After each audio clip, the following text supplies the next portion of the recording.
Okay.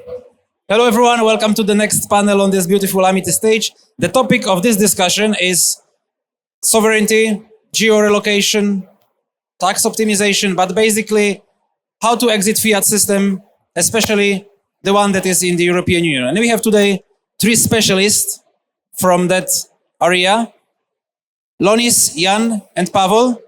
Please, guys, if you could introduce yourself and tell more or less what you guys do and why you are here. And please welcome them with applause. Yeah, hi guys. Thanks for coming. So I'm Lonis. I'm head of growth at Prospera.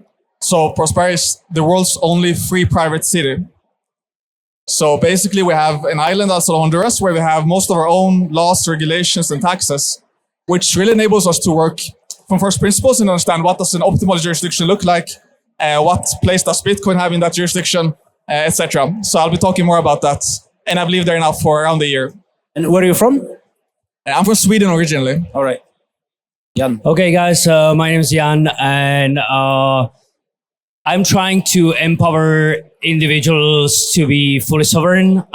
So today, live their lives on their own terms and be fully responsible and autonomy about your life, what you should do, and nobody should tell you what you should or shouldn't do. Basically, it works also with like global mobility, your global lifestyle, to have maximum global mobility across the world. And also related to that is kind of Bitcoin. We are at the Bitcoin conference, and having set up your OPSEC, your security, personal security, what you're telling to somebody to have a better, like a privacy and secure life. So it's, I would say, everything really interconnected between each those topics. And yeah, it's a rabbit hole, like each one of those topics on its own. Hacking lives. Yeah. Right? And you are doing this type of a consulting of how to hack lives. We're helping to relocate people. We are helping to set up their companies in abroad. Also like a consulting. I come also from a background from the OPSEC, like operational security. Like a physical aspect of it, like with a physical person, how to secure their bodies and families and so on. So I would say that there are a lot of niche topics in that big one. So yeah, it needs to be like put puzzles together. So people can come and like pay you some fee to consult on them, or do you have membership? Or yeah, they can consult with us, they can relocate with us, they can open a company with us in a jurisdiction. We try to find the best solution for them, where they should relocate, how they can leave that EU and be mostly in Latin America. My life is like 2 decades in Latin America.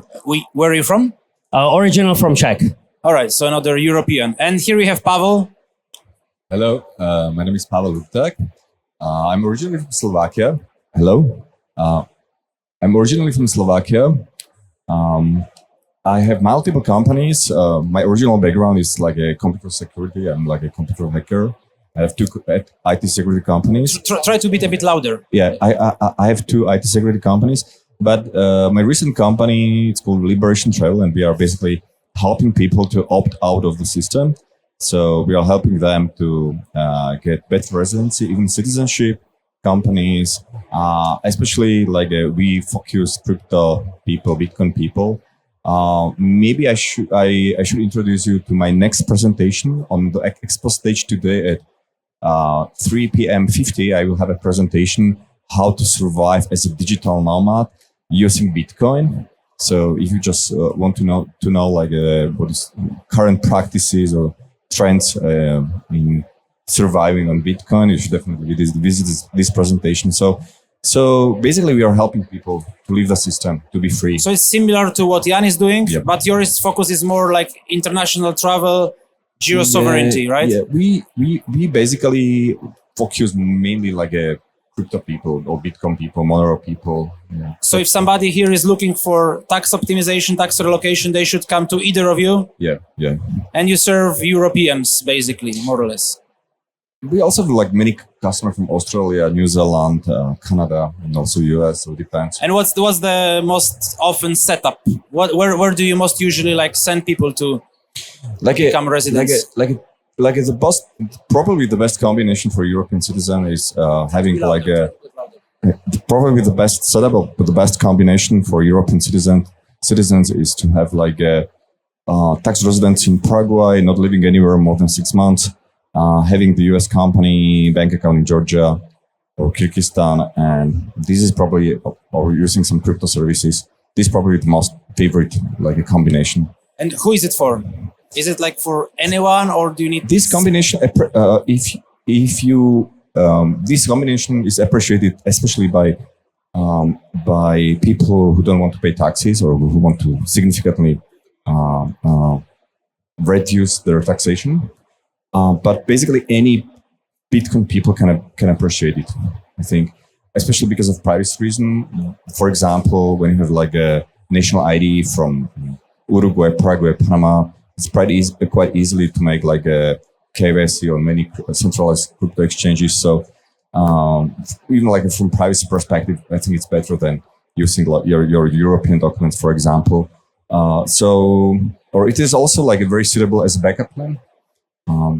Many people just need like a backup plan, especially Bitcoin people.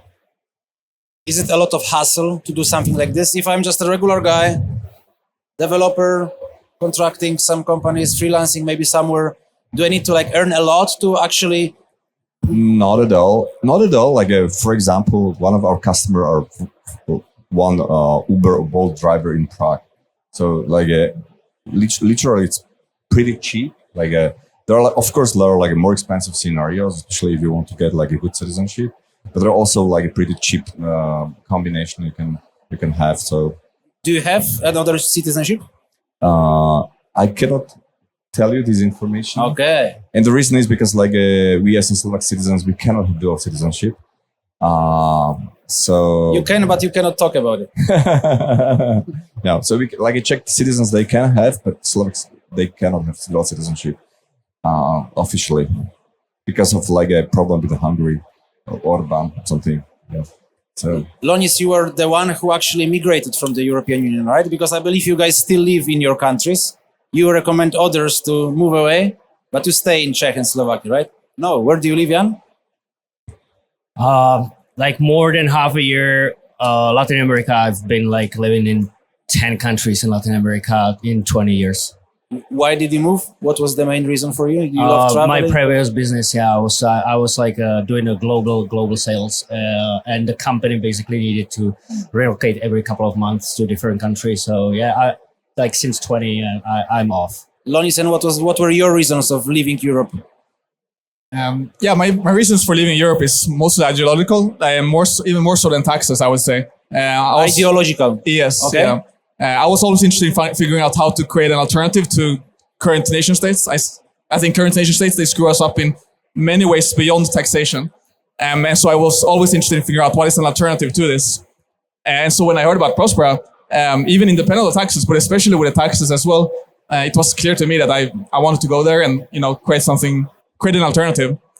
So that's what we're trying to do. Could you share more? What ideological reasons could it be? Well, if you look at almost any sector, whether it's biotech, healthcare, construction, energy, certainly monetary policy, the government is screwing all of those areas up with regulation of all sorts of different kinds. And so what we're trying to do at Prospera is try to start from scratch, right? And figure out how would we construct society, how would we set the laws and regulations if we were starting from scratch. We didn't have the technical debt or the legal debt from hundreds of years back. And so that obviously includes low taxation, reasonable taxation. It also includes, much more strong emphasis on personal liberties and, not having government overreach, going into all of these sectors with new laws and regulations that are mostly super unproductive.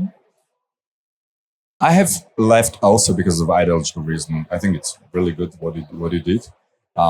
The reason is that I'm ideologically like a voluntarist. I believe that all relationships across all people should be like also mutually voluntary. So basically, and at the same time, I'm radical voluntarist, which basically means I refuse one-way enforced relationships. So, for example, typical one-way enforced relationship is between the citizen and the government. So you just because you are born, you have a lot of obligation For example, in Europe, you have to pay like a taxes and healthcare insurance, social insurance, and you never voluntarily decided to do that. And so I decided to change my personal life and then like lives of many other people, just to pay for something they really want, because I consider it to be moral and better. So I'm like a big fan of free market, and I don't want to stay in support system when basically you are forced to do a lot of like a one way enforced things you never decided for. But it's probably not super easy. I cannot just, I don't like regulations. I don't like European bureaucracy.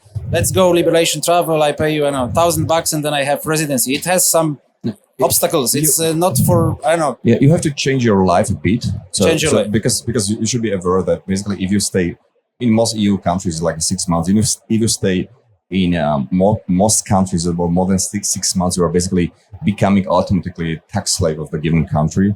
So the reason is try to think about if I'm capable to change my lifestyle in such a way that, for example, I'm a perpetual traveler. I have been a perpetual traveler for the last 10 years. So you should just think about how it's possible to change your lifestyle, not to stay at any place more than 6 months, for example, not to be a tax slave in any country, or just be a tax slave in in the country with a good tax citizen residency. And so basically, if you're willing to change your life a bit, it's for me, I didn't notice anything like that because I love traveling. I love like exploring new countries and system and everything. So, but if you're willing to change your life a bit, you can for example, stop paying taxes. And not only that, but for example, if you're a Bitcoiner, there are many ways how to stay at one place majority of your time. So, for example, if you're like a European tax resident, you can stay majority of your time, and instead of selling your Bitcoin, which is like a tax event, you should just put your Bitcoin to the as a collateral to some Bitcoin loan, and you can just borrow money from the Bitcoin loan. There are many companies here, like Farfish, for example, or many other companies, where you can basically get a loan for your Bitcoins, which is not tax even, so you can have a comfortable life without paying taxes just by using your Bitcoins. So, for example, if I stayed majority of the time in one country, like a Czech Republic, for example, I would definitely, I definitely don't want to pay taxes. So basically, I would use my Bitcoin, use it as a collateral, ask for some good loan for a good interest rate, and just live from my Bitcoin loan. So that's what I recommend to most people who have to stay at one place and cannot easily leave somewhere else. Do European countries or European Union does it make it difficult for its citizens to leave, to become tax residents elsewhere? Is government anyhow stops you or your clients from doing that? There are some they countries, face problems maybe? There are some countries that are European countries, not Czech Republic, not Poland, not Slovakia yet. But for example, in Germany, they introduced like an exit tax. So if you're like a German citizen and you want to move to Switzerland, you have to pay some exit tax from your German company. And there are many other countries, like there's like Netherlands, there's Norway, I think also Italy now. So more and more countries are basically trying to introduce these exit tax and make it more complicated to leave for their citizens from the country. So basically, it's basically blackmailing. Okay, so you want to leave the country? Okay, you have to pay like this amount of money, and then you can freely you can leave. So I recommend you to do this backup plan or plan B as soon as possible, because the legislation in Europe is just worsening. It's not improving, and we can expect it to be just more complicated, more difficult to leave your country, to renounce or cancel residency or tax residency. Do you see, Jan, maybe this is to you, do you see any trends in recent years in these topics, in like clients that come to you? Is there like some specific country that becomes recently more popular, or? Yeah, okay. Definitely, I have to agree with Pavol. It's a trend. I totally agree that having a plan, like a backup plan, plan B, something like that, it's worth it. Just not having all eggs in one basket. Like if you're putting all eggs in one basket, you are playing just one card. And I don't think we are living in a state or like in the state of situation across the globe to have all eggs in one basket. That's a stupid idea. So you definitely should diversify in that matter. It doesn't necessarily mean that you have to be a tax resident of the other country. Like what I can see, for example, is that a lot of people just want to have that backup plan that they can leave to other country theoretically, and it's not about taxes at all. It can be about the taxes in the future, for example, because life changes, setup changes. Hey, let's fuck it. Let's go out of the EU. Now let's push tax residency like into better jurisdiction, but maybe they are not executing it in the beginning this way. But that plan B is having definitely more traction. We're with friend of mine, we are doing like a YouTube series with they're just educating people about like what might be about a plan B, what are the options there, what might be the process, what you can do at home, where you can get from home, and just, you know, trying to set up a couple of things where later you need to, for example, move somewhere to just set up some residencies or like Pavol said, citizenships. It really depends on a lot of like personal preferences and maybe also like a situation what you're solving. And to your question, like what countries, like besides Europe, that I would say like in Europe, there are more and more awareness, like because like what Pavol said about that kind of like exit taxes that are trying to be applied. Like also French citizens are right now in the scrutiny of the French government, like to be imposed with an exit tax. I think it also happened with Norway to just add it. So it's like more and more complications. But besides European Union, what I can see, and that's ton of people are like from third world, a little bit, like put it in a parenthesis, like a lot of Pakistanis, a lot of Indian citizens like coming to, hey, we want to relocate. Obviously, it's a little bit more complicated for those nationalities because in, I would say 90% of cases, they need visa entrance and having a visa to be able to enter other countries, because like visa policy, like visa free policy for Indian citizens or for Pakistanis is totally shitty. So for their cases, it's more complicated to go through these processes because like you need to deal with a entrance visa to those countries first and later on to do all the setups. But it's not, just to put it this way, it's not just about a European Union. I can feel it globally. But obviously, like citizens of European Union got a pretty big advantage because that advantage is their passport, their nationality. And that advantage is giving you like 90 or 170 countries globally that you can at least like visa-free entrance having, like for tourist reasons. But that's in most cases enough just to start the processes in other countries. So yeah, there's a trend. And what is in Hacking Lives, what is the most common setup you recommend to people? Or the most general person comes to you? I know one size doesn't fit all, etc. Yeah, We need to tailor it, right?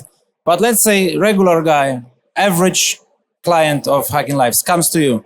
What do you usually tell him? Hey, get residency here. How much does it cost? Yeah, look, in those perspective, the most simple one, and I think we agree on that, is Paraguay, and from a couple of reasons. No requirement to stay in the country to maintain the residency, so you don't have to live there to maintain it. You are not losing it.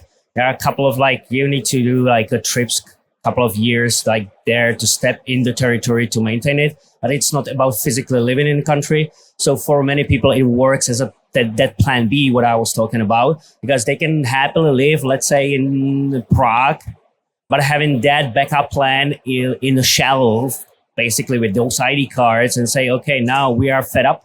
Okay, we are moving. But it's already there, and it's not about I need to stay 2 months a year in the country or 5 months a year in the country. So you are not tied to certain jurisdiction. So it's give you that freedom to do whatever you want, but you got that one egg in another basket right now. And so from that perspective, it's a pretty big, I would say, benefit, because in many other, I'm not saying there are more jurisdictions like that, but in not many jurisdictions are those conditions, not being able to live there and maintaining it easily. And second thing, related to that is a tax residency there, because for tax residency in Paraguay, you don't have to live in Paraguay to even be a tax resident. So you can set it up. You don't have to live there, but you can be a tax resident voluntarily in Paraguay, which is pretty huge benefit because other jurisdictions are applying of that. Like, okay, live here 6 months a year. We are going to give you a tax residency. But in Paraguay, you don't have to live 6 months there to have a tax residency. So then you can live in Thailand, you can live in Cambodia, you can be in Malaysia, but having a tax residency in the other side of the world and benefit from that. So, so there are these kind of setups. Like European Union will not come after Paraguay, or Paraguay will not like be, somebody is like faking the system. No, Paraguay is cool with that. You can voluntarily sign up with a tax residency. And with the European Union, the thing is that you have to be clear about your country of origin, like the tax residency you've been before, that you are not fulfilling all those requirements to be a tax resident. So if you can get out of the system in that country, let's put it Czech Republic, so you are not fulfilling those requirements to be a tax resident in Czech Republic, so you're cool. Okay. So, yeah. And how does Prospera look on the background of Paraguay? Is it also that easy? I believe that you guys are not sending many people to Prospera yet, because Prospera is super new. Not many people yet know about it, and many things are just figured also within Prospera. So Lonis, tell us, how easy it is or difficult to become a tax resident in Prospera? Yeah, for sure. So I'm from Sweden. So I exited Sweden, the Swedish tax system, which is quite a mess to exit, actually. They are working hard in the Swedish tax authorities. But I exited that and I pay taxes in Prospera. We have a 5% personal income tax. That's basically all personal tax we have. We have no property taxes or capital gains or anything like that. And so the current law in Prospera is that you become a tax resident after you stay there for 90 days. And that will give you a tax certificate and a tax receipt that I then will show, my home country, Sweden in this case, that, okay, I've exited Sweden. And on top of exiting Sweden, I also have to show that I'm tax resident somewhere else, right? Because even if I exited my previous country, if I can't show that I'm tax resident in a new place, they will go after me, for the 52% taxes I would owe back home. So, you stay 90 days, you get the tax certificate, you get the tax receipt. However, we are now also looking to publish a new law in July, a new law in Prospera. So we have our own autonomous jurisdiction, right? So we have our own tax policy, our own company policy, our own most things, really.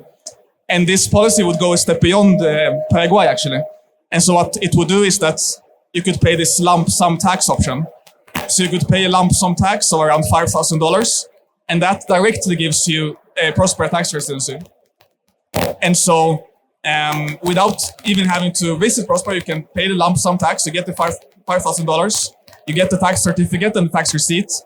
And as long as you're not a tax resident of any other jurisdiction, and this is key, right? Because this only works if you're not a tax resident in any other jurisdiction. But if you're not, you're traveling around, you're 3 months in Taiwan, 3 months in Bali, 3 months in Brazil, then you can become a tax resident in Prospera, just like that, really. And by paying the lump sum tax and by staying out from any other jurisdiction. Does it sound better than Paraguay to you? To be sincere, I would like to know maybe this is for discussion. This probably for discussion later, but I think still Prospera, as I know, it's a part of the tax system of Honduras. No. No. So Prospera is similar to Hong Kong in China, right? So okay. Prospera is not its own country in the same way that Hong Kong is not its own country, right? Mm-hmm. But if you live in Hong Kong, you're a tax resident of Hong Kong, not of China. Mm-hmm. So all of the taxes, all of that is internal to the zone. So I just want to know, if you have any cases that the tax resident certificate for the country, which is called Prospera, or Roatan probably, was recognized by any tax authority, for example. Because this may be a problem. I think that for example, we have some customer from the UK and Argentina, and their tax office they explicitly want a paper tax certificate for Paraguay. So we basically ask this. So for example, I would like to know if tax authorities in the UK and Argentina will recognize, for example, tax certificate from Prospera. So. So we have, these things you can never say 100% sure that any country would recognize any other country Sweden might not always agree that Dubai is a reasonable tax place, for instance, because they are on some tax list or whatever. So these things are always hard to say for sure. In the case of Prospera, we have a few hundred tax residents. And if they are paying taxes in Prospera, it means that they are not paying taxes anywhere else. I know it works for Sweden. I wouldn't be able to say every given country. But what I know is that we have a few hundred tax residents. Maybe I should add there are some countries like Germany, for example, where you can legally just say that I don't live in Germany. I don't have any center of interest in Germany. I'm like a perpetual traveler, and I don't want to have tax residency anywhere. So it's completely legal, 100% okay for like a citizen of Germany. But there are some other countries, they need like Sweden, for example, they need to prove you have a tax residency somewhere else. So maybe it would be fine just to make some analysis, for example, to find out how good is this tax residency is recognized. Because that's okay. That's very good about Paraguay or Panama or Uruguay, or like Latin American countries, that these countries are completely recognized by European Union, for example. So I think maybe it works, but maybe we should just make like a deeper analysis. Yeah, I can back that up. Like if you got a tax certificate from a tax office in Latin America, it's officially issued from the tax office, so it's no issue at all to use it in a European country and to just disclose, look, here's the official tax, my tax number, my tax certificate. You can apostille that certificate if needed. You can show it to the country of origin. It's 100% working. Those are big economies, I would say. Like it's a huge economy in Argentina. It's a huge economy, like even Uruguay, if it's a small country. It's a huge economy. Even these are like sovereign states, like recognized states across the globe. So you just show it as a proof and it works. So there is like kind of no discussion about like, is it going to work or not? No, look, that's it. Be my guest. Let's open it for, yeah. But I think it's super good what you are just doing. I think it's super good. I really appreciate what Prospera is doing, and I strongly believe it will be recognized by everyone. So just go for it. Just go for it, and I hope it will work. Yeah. It should be recognized everywhere. That's the point. Like, let's see, like down the road, if every single government across the globe is going to be okay with that tax certificate, definitely it should be recognized. If it is right now, I don't know. I would like to know, obviously. But yeah, agree. It's a good road ahead. Yeah. The one note I would say, because I made I asked this Grant Thornton, which is a big tax advisory firm. I asked them to make an analysis of my case when I left Sweden to make sure that I was actually not the tax rate of Sweden anymore. And they noted that even if I go to a significant economy like Malta or whatever, if it's part of a tax haven list, the Swedish tax authorities might not look so nicely on that in practice, right? That's what they said. So the way we structure our taxes in Prospera is that we are not on any tax haven lists because we have the 5% personal income tax, right? So if we would go to a place where there's 0% or close to 0%, the case, at least in Sweden, again, it can be different in other jurisdictions, but in Sweden, it's a very big plus that I pay some amount of taxes, and it's not just a 0 or 1% tax jurisdiction. I'm sure audience has questions, and probably many. So please, who would like to ask our experts on relocation and the expert on Prospera? Any question? There is. Fascinating topic, and just learning about this. So 2 questions. One is it universal on the basis of country of origin that you absolutely have to have some jurisdiction where you pay your tax in? And question 2, what are some of the concrete blueprints in terms of moving around? So is it you spend 4 months a year in 3 places, or you keep moving? What are some of the blueprints? So basically, everything depends on your citizenship. So even like a how like a tax residency is estimated depends on your citizenship. So, for example, I can tell you like a situation in Slovakia. In Slovakia, it's usually the place where you stay majority of your time, where you have like a center of your interest. If there is no such place, it may be the place where you have citizenship. So, for example, in the worst case, I can be just Slovak tax resident, despite the fact I don't live in Slovakia, just because I won't be able to prove that I have tax residency somewhere else. So in German, as I told you, for example, in Germany, German citizens, they can have legally no tax residency. So everything depends on your citizenship. Of course, you can have multiple citizenship, for example. And the best scenario, how this like a blueprint you ask, it depends also on the country, because like in most countries, like EU countries, for example, they consider you to be the tax resident where you stay in the given country at least 6 months, like a total time at 6 months per calendar year. But there are many exceptions. For example, in Switzerland, you become tax resident of Switzerland even in 1 month if you work for the Swiss company, or in 2 months if you live in Switzerland but you work for the foreign company. So, for example, like the Swiss legislation, it's much more like harder. So you should know about this. But also a bit different situation in the US, for example, if you want to stay in the US. So everything depends where you want to stay. So I strongly recommend you to make like a more comprehensive analysis for each country where you want to stay, not to become like a tax resident in a given country. Like, for example, now we have some customer from Spain, and Spain is super tax hell. In Spain, we have some customer. They bought like a property in Spain. They bought the property. They don't live, or they didn't live in Spain at all.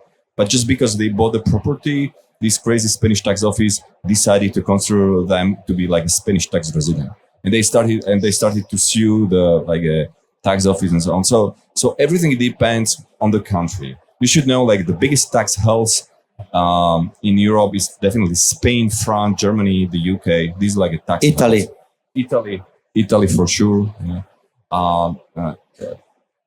If you're like a citizen of small countries like Czech Republic and Slovakia, usually it's not so bad. Yeah, I have a question actually connected to this. It's a thing I wanted to ask you because you are an expert of both Paraguay and Uruguay. I don't quite understand the logic from a point of view of a country.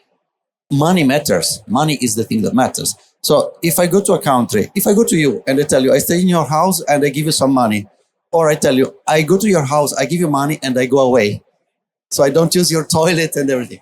So I'm trying to say, why a country would care that beside offering to become a taxpayer there, you should also stay? What's their advantage in that? Yeah. Okay. This is like a really good question. So the first thing, the biggest, I used to say that the biggest advantage and the biggest disadvantage of Prague is there is basically nothing. Yeah. They don't have like a sea. They don't have mountains. So and it's like it's still pretty developing country. So if you are Praguean government and you want to attract the people, you want to attract investor, you should be attractive for these people. And the best way how to do that, and many countries they know it, is just like be market friendly, have lower taxation and so on. So basically, this is the really nice economical way how to attract people, because these people, when they come to Paraguay and they get the residency, for example, they also used to buy, they do investment. They buy the property, they buy the house. There is like a significant development, like a real estate development now in Paraguay, in Asuncion. I have never seen anywhere in the Europe Union so huge, like a real estate development, what is just now happening in Asuncion. The same in Dubai, the same in other countries. So basically, when you offer something like a good residency for people just come and they invest you money to properties, to businesses and so on. So this is like a incentive the governments of these countries to offer the residencies to, for example, digital nomads. If you live in one of these shithole countries in the EU when it comes to tax, but you don't want to move outside of the EU, what do you think about Portugal when it comes to Bitcoin? Because they have no tax on Bitcoin, as I understand, if you hold it more than a year. Yeah, in Portugal, there are the golden visa, right? But you, as a European Union citizen, it's not so difficult for you to relocate to Portugal. There are, I believe, zero capital gains on selling a Bitcoin.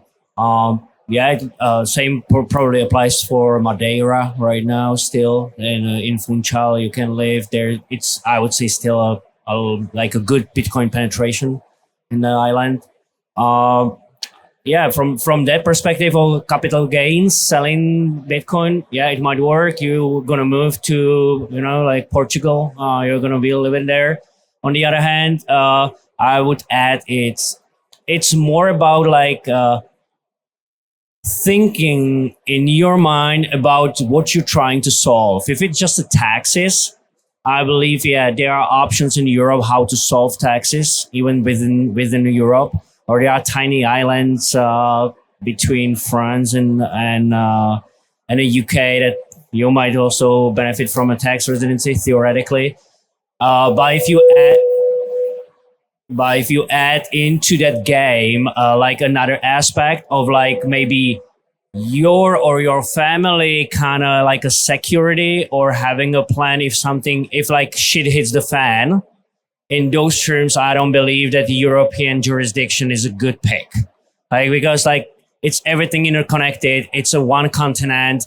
You're back even if you're Italian citizen, but you're in Portugal. It's still European Union. You don't have a game plan to go outside of the Europe, and you're stuck in that one continent, and your cards are really limited. So it might be wider solution. Maybe I would add some negative objections to Portugal. So firstly, Portugal, as any other EU country, is a tax hell.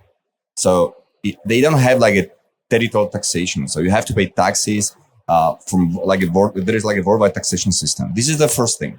Another thing is I don't understand you. So we can okay. So this is the biggest problem. So they don't have territorial taxation. It's a worldwide taxation country. It's a tax hell. Also, it is not like a crypto safe haven like it was many years ago, because now if your primary main income is in crypto, in Bitcoin, you have to pay taxes. If you trade crypto, you also have to pay taxes. So there are many exceptions in Portugal. So basically, if you live from crypto, you have to pay taxes. That's all. So if it is not your main income, like a side income, in this situation you don't need to, but you cannot do that regularly, because then you are classified according to the Portuguese law as the crypto dealer, and in this situation you have to pay taxes. What you don't need to in Paraguay, for example, or other countries. So even from crypto perspective, I don't think Portugal is a suitable country for Bitcoin people. And we have many Portuguese customer who have residence in Paraguay, for example. Hi. Yeah. Sorry, you want to go for it? Yeah, I just have a question. I think a lot of us normies are bound to tax hells like the UK and Germany simply because that's where we need to work and earn potentially the most money. And I don't feel like I'm able to move to a destination like Paraguay myself because, number one, I can't necessarily work remote there. And number two, I'm not an entrepreneur and I can't register a business elsewhere. So what recommendation would you have to someone like myself? As I mentioned before, if you're stuck at one place, for example, you have to live in the UK or Germany or anything, I don't recommend you to sell your Bitcoin at all. Just leave from a Bitcoin loan. I have the whole presentation how to leave, how to don't pay taxes, and how to opt out of the system without physically moving. So I can send you the link to this presentation. So basically, if you're like a UK citizen or if you're like an EU citizen, for example, you can still. Hello. Okay. So if you're like a UK citizen, for example, EU citizen, you can still live in your country without having residency there because you have your passport, you have your citizenship. So you can officially legally cancel your residency there, and you cannot have like an official legal income as a physical person. In this situation, you don't need to pay like health insurance, you don't need to pay social insurance, and you can live only from loans, from Bitcoin loans. So in this situation, if you have no official income as a physical person, you have no obligation at all. You can still live from the Bitcoin loans with no obligation to pay any taxes or anything. Your life will be a bit more complicated because you need to ask and you need to care about these loans. There are many companies or many ways how to do that. Many ways how to do that, but it's definitely possible. So it is legally and technically possible to leave the system, to opt out of the system without physically moving somewhere else. You still will be the tax resident of the UK, but it doesn't matter because you won't have any legal income. So it means no obligation to pay taxes nor insurance, social or healthcare insurance. Chance for last question from the audience. Who wants to ask the last one? This consultancy costs hundreds of dollars. Now you have it for free. There is one. Great. Yeah, I just want to ask you guys if you have any perspectives on better tax options in the Southeast Asian area. I guess, say, Malaysia. I know that's territorial. Thailand, Vietnam. Can you expand on any of those options? Okay, so Malaysia, also Philippines, for example, they have territorial taxation. The problem of these countries, Jan, he already mentioned it, is that to be tax resident of these countries, you have to live there at least 6 months. The problem of Thailand, as I know, they cancel territorial taxation. So Thai tax residents, they have like a normal worldwide taxation. So I recommend you from this point of view Malaysia, or I recommend the Philippines. It's pretty easy to get like a permanent residency in Philippines now. But as I told you, if you want to be like a tax resident of these countries, you have to live there at least 6 months. What you don't need to in Prague, for example.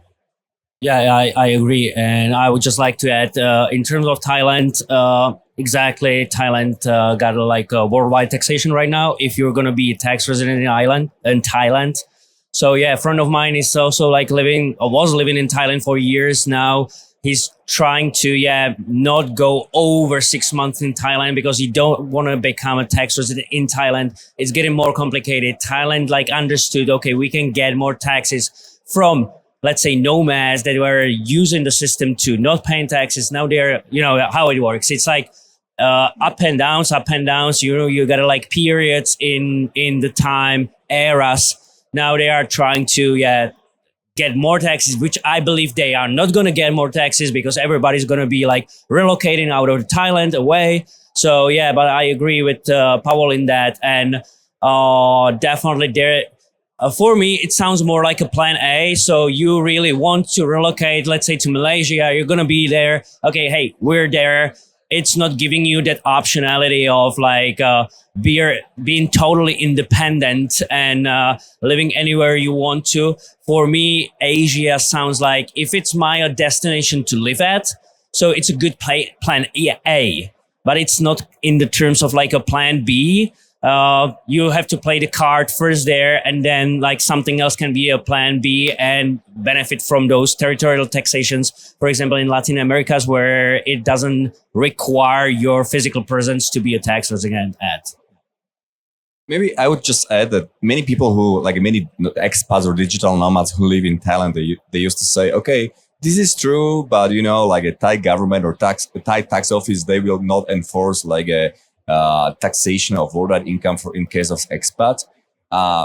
Maybe it's true, like technically they won't like enforce it, but it doesn't mean that you are not breaking the law. That's everything, enforcement probably doesn't work so well, but you definitely are breaking the law if you live majority of your time in Thailand and you don't pay taxes from a worldwide income.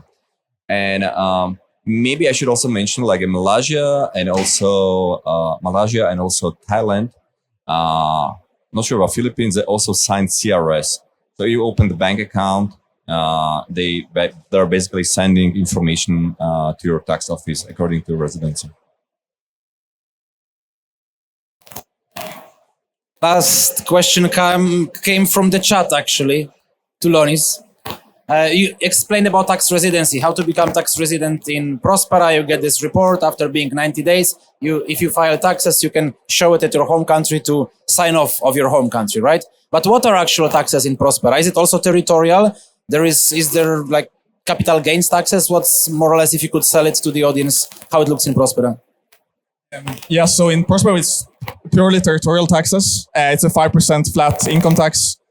And one kind of interesting, unique thing that is maybe different from other jurisdictions is that, as someone mentioned, Thailand, they had one type of taxation system and then they changed it. Similar with Spain, they had one type, Portugal had one type, and then they changed it. And one thing you get with Prospera is that when you come to Prospera, you basically, in order to come in, you sign this agreement of coexistence, which gives you some rights as a resident in Prospera. And one of those rights is right to legal stability, which means that we can never change the taxes on you once you come and set up in Prospera.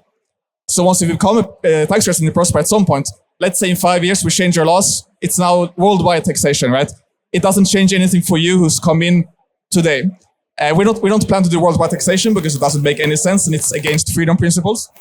But the principle is that if we want to change the taxes to 6% in the future, that doesn't apply to you because you're always grandfathered into the best possible tax regime by signing this contract. So it's a different way of looking at residents, where we don't look at people as subjects that we can just change the laws on through some election or whatever word we come up with. Actually, it's a contractual relationship where you come and you have your rights protected as a contract. So how high are those taxes? You didn't tell us. 5% personal income. Personal income. Yes. For corporations and companies? So if you have a company, it's a 1% business tax. Corporate income tax. Wealth tax? No wealth tax. No companies taxes. We have a 5% personal income tax, a 1% business income tax, and then a 2.5% sales tax. Sales. And then tariffs on importing? No tariffs, no other taxes. All right, cool. So this was Lonis from Prospera. You can find them at booth number 7. And please come. We have a satellite event tomorrow at 11 in Opero. Barbecue. Come eat some steaks and burgers with us and learn more about sovereignty, geo-independence, and Prospera. This was Jan from Hacking Lives. And you can find them. They don't have booth, but Jan is constantly walking here around. And you can meet him at the expo still for a few minutes. And Pavol has a presentation at expo stage at 3:30. 3:50. And also they have a booth of Liberation Travel. Thank you to our guests. Please say thank you with applause. And let me also stay with us because we have an announcement from AmityAge, from Dusan and Ariana. Please come here and tell us what's new. Thank you, guys. And great to see people who think about our taxes, our residencies, and do work with that. I'm a happy customer of Pavol. I'm a happy customer, a happy Paraguayan resident. And I'm a co-founder of AmityAge, of our pirate ship. Why are we having pirate ship? Because we are on the island of Roatan, which is a super famous pirate island. And we established a company there. So, when I came there, it was just purely for vacation purposes. I just came to research what is Roatan. And I figured out that there is a Czech village. So Czechs came to the island, set up a brewery there. I was like, I need to see that. So I came there 3 years ago. But after learning about Prospera, I realized this can be a great thing to set up a company there. So right now, our main holding company, AmityAge LLC, is based inside of Prospera. And my question to you, do you know a wallet named Blink? Anybody uses Blink? Okay, you know it. Very famous wallet from El Salvador. But many people don't know that actually the company is established inside of Prospera. You know probably Gen 3 as well by Samson Mo and Aqua Wallet. They are both Prospera companies. So we were getting in these 3 years a lot of requests from companies, from entrepreneurs, business owners, like, okay, how can I, establish my company? where can I go in Roatan and all of that. So we decided to set up a specific bureau, Bitcoin Business Bureau, that will be serving this purpose. So I would like to invite Ari on the stage. She's our pirate on board. Big applause for Ari. So I met Ariana on the island. She's living, born and raised on the island of Roatan, and she's descendant of a real pirate, one of the most famous pirates around the Caribbean. So she has a pirate blood in her, and she's a proper Bitcoiner. So together we are about two years working in Bitcoin Center on Roatan and helping people to understand Bitcoin, going to schools, doing a lot of education. And again, we were getting a lot of requests about how to relocate, how to set up business. So we said, like, damn, let's build a business around it. Let's help these companies and Bitcoin-only companies to establish. So Ari, tell us a little bit, what the Bitcoin Business Bureau stands for and what we can expect. I will also add some stuff there as well. Hello, guys. My name is Ari, also known as La Bitcoin Mami. And with Dushan, Tomek, and Sunil, we came up with the idea of Bitcoin Business Bureau, or Triple B, as we like to call it. And the idea came from what Dushan said, that we saw that there was a need for people and companies that kept asking us how they can register, how they can relocate to Roatan and into Prospera. So the Bitcoin Business Bureau came to life. It's our new baby. And we will help people establish their business inside of Prospera. We offer concierge services. So anything that you need from Roatan or from Prospera, I am willing to help. You guys will be personally in contact with me starting off. So that I will take really good care of you, because I take a lot of pride in taking care of my job and the people that are interested in moving to Roatan. So we also offer legal services. So if you guys need to get in contact with a lawyer for any reason, we have lawyers that are accepting Bitcoin. This is for Bitcoin-only companies. So if you need to do anything in Roatan and Prospera, you can do it just with Bitcoin through us. And, us as a company, we work a lot. We are a mining company as well, education company. So we need to deal with stable coins to pay electricity. And sometimes with fiat. Sadly, we still need to touch fiat in our lives. So there is a Bitcoin bank coming up right now inside of Prospera. And it's founded by a great entrepreneur, a Bitcoiner named Ken Kruger. He set up a company called Pay with Moon. Anybody using their cards, Pay with Moon? Anybody knows? It's a US-based company, mostly in America. And what they are offering, non-KYC cards that you can top up with Lightning. So up to $4,000 you can spend non-KYC on a top-up cards a month. So super thing. We use it to buy plane tickets. We use it to pay with stuff. And we always top it up with Lightning or on-chain.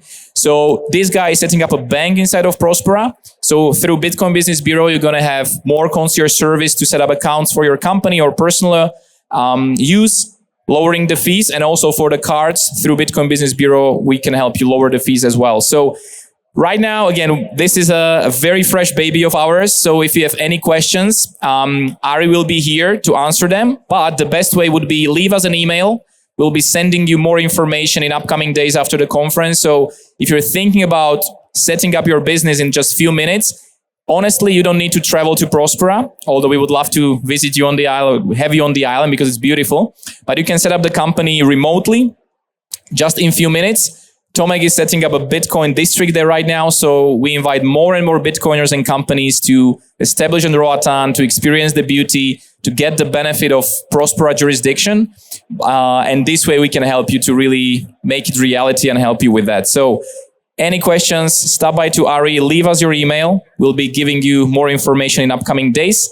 And super excited to have more of you guys, think about relocation and getting the benefit out of Prospera and Roatan. So thank you very much and hope to see you on Roatan soon. Thank you, Ari.